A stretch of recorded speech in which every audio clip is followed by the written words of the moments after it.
Anggota Komisi 2 Dewan Perwakilan Rakyat DPR, Ririanta mengatakan, pihaknya bersama dengan anggota lainnya sepakat bahwa tenaga honorer diangkat untuk menjadi aparatur sipil negara ASN.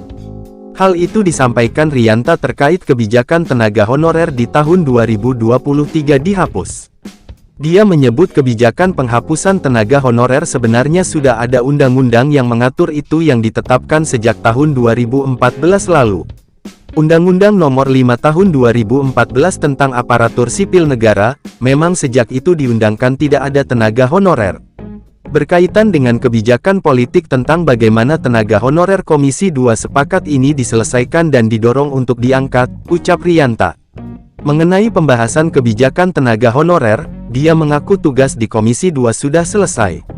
Dengan telah dibentuknya dulu namanya panja mengenai tenaga honorer. Dan sekarang di DPR ada pansus jadi selesai Komisi 2. Dia menegaskan tenaga honorer mulai dari pendidik guru, tenaga kesehatan, tenaga Satpol PP, lalu tenaga di ATR BPN, hingga lembaga negara yang di daerah memberikan pelayanan strategis untuk segera dituntaskan diangkat semuanya. Lebih-lebih bisa menjadi pegawai negeri.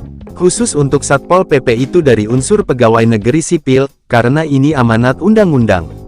Tapi kalau Komisi 2 sepakat diangkat boleh jadi PNS yang sudah mengabdi, bahkan ada guru yang 30 tahun lebih, termasuk penjaga sekolah.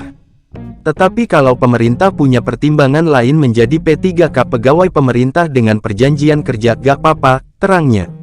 Hal tersebut lantaran ia menilai tenaga pendidik di sekolah madrasah misalnya, gaji yang mereka terima tidak layak.